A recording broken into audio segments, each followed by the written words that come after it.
সেহেরি খাওয়ার পরে ব্রাজিল এবং আর্জেন্টিনার যেসব ফ্যানরা সুপার ক্লাসিকো দেখার জন্য বিছানায় তাদের শরীরটাকে এলিয়ে না দিয়ে টিভি সেটের সামনে বা মোবাইলের মাধ্যমে সুপার ক্লাসিকো দেখার জন্য জেগেছিলেন বা অপেক্ষা করছিলেন, তাদের দুই দিকে দুই ধরনের মিশ্র প্রতিক্রিয়া।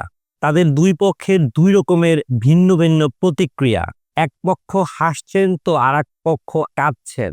আর্জেন্টিনা 4-1 ব্যবধানে জিতেছে চির প্রতিদ্বন্দ্বী ব্রাজিলের বিপক্ষে।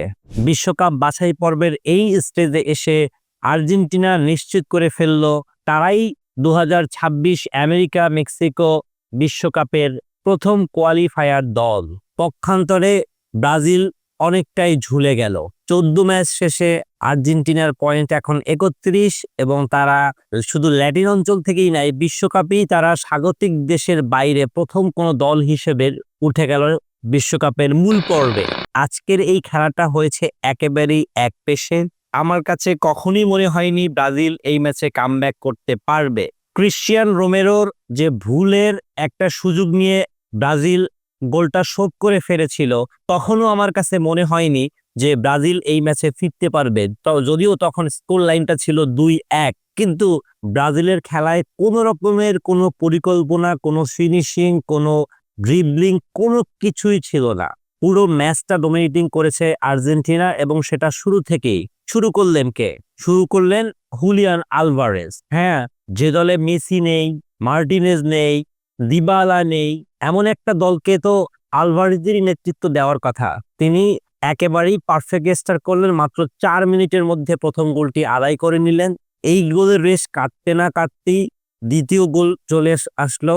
কার হাত ধরে? এনজো ফার্নান্দেজের হাত ধরে। তারপর যেটা বললাম যে ক্রিশ্চিয়ান রোমেরোর একটা ভুল, সেই ভুল থেকে একটা গোল ব্রাজিল শোধ করলো। কিন্তু তার কিছুক্ষণ পরে ফার্স্ট হাফের একেবারে শেষ মুহূর্তের আগ সময় এসে তৃতীয় গোলটা করে ফেললো লিভারপুলের স্ট্রাইকার ম্যাকঅ্যালিস্টার।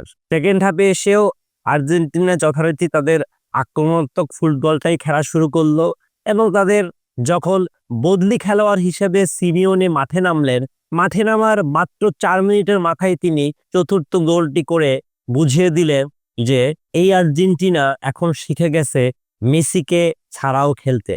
মনে করে দেখুন, একটা বছরও হয়নি যখন আনহেল ডি মারিয়া বিদায় নিলেন। মেসি এখন বয়সের ভারে নিয়মিত খেলতে পারবেন না এবং গতকাল স্কলোনিও এই কথা বলেছিল যে মেসিকে ছাড়াই আমাদের এখন খেলার অভ্যাস করতে হবে। সবকিছুই হলো প্ল্যান ওয়াইজ। আমার মনে হয় না যে মেসি চলে গেলেও আজকের খেলা দেখে যেটা বুঝলাম যে আর্জেন্টিনা খুব বেশি কোনো রকমের ইম্প্যাক্ট তাদের জয়েন্ট ধারায় পড়বে। ব্রাজিলের যে বড় বড় ক্লাব ভিত্তিক নামগুলো, তারা প্রত্যেকেই ছিল একেবারে টোটালি নিষ্প্রভ। বার্সেলোনার জার্সিতে রাফিনিয়া যা করছেন সেটাকে দেখে অনেকেই বলছেন যে রাফিনিয়া হয়তো মেসির কাজটাই করে যাচ্ছেন। রিয়াল মাদ্রিদের পক্ষে ভিনিসিয়াস জুনিয়র অসাধারণ খেলা খেলছেন, কিন্তু এই ভিনিসিয়াস জুনিয়র জাতীয় দলের হয়ে একেবারেই পারফর্ম করতে পারছেন না।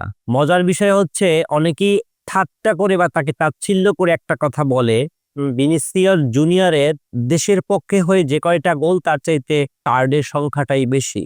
আজকে পুরো খেলায় ভিনিসিয়াস জুনিয়রের কে খুঁজেই পাওয়া যায়নি। একটা মাত্র ওয়ান টার্গেট শট তার কাছ থেকে আমরা দেখেছিলাম। পক্ষান্তরে রাফিনিয়া জাস্ট 2টা বা 3টা ফ্রি কিকের সময় শুধু মনে হয়েছে যে হ্যাঁ, এই ধরনের গোল তিনি বার্সেলোনাতে করেন, ইদানিং অরহামেশাই তিনি করেন, কিন্তু এখানে তার ইম্প্যাক্ট আসলো না। এনরিককে নামানো হলো সেকেন্ড হাফের শুরুর দিকেই, তাতেও কোনো লাভ হলো না। আমি আসলে টোটাল যদি ব্রাজিলের কথা বলেন, আমি শুধুমাত্র যখন কমেন্ট্রিটা শুনতেছিলাম তখন শুধু আর্জেন্টিনার খেলোয়াড়দের নামগুলোই শুনতেছিলাম। আর ব্রাজিলের 3টে নামই শোনা যাচ্ছিল। একটা ছিল ব্রাজিল দলের গোলরক্ষক বেন্তো।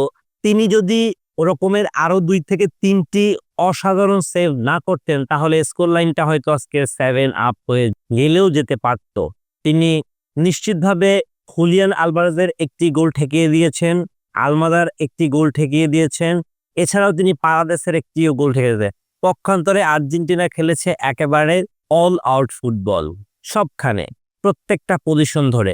আসলে আর্জেন্টিনার যে এই টিমটা অনেক দিন ধরে একই সাথে খেলছে, তার মধ্যে যে বড় বড় 3-4টা নাম এই মুহূর্তে দলে নেই, তার কোনো ইম্প্যাক্টই পড়েনি। টোটাল খেলাটাই ছিল তাদের কন্ট্রোলে এবং তারা অসাধারণ খেলা খেলেছে। যেটা আগেই বললাম, তারা ইতিমধ্যেই চলে গেছে বিশ্বকাপের মূল পর্বে, আর ব্রাজিল ঝুলে রইল। আজকের এই সুপার ক্লাসিকো আসলে আমার কাছে যদি লড়াইয়ের দিক থেকে বলেন তাহলে ব্রাজিলের জন্য সুপার ফ্লপ।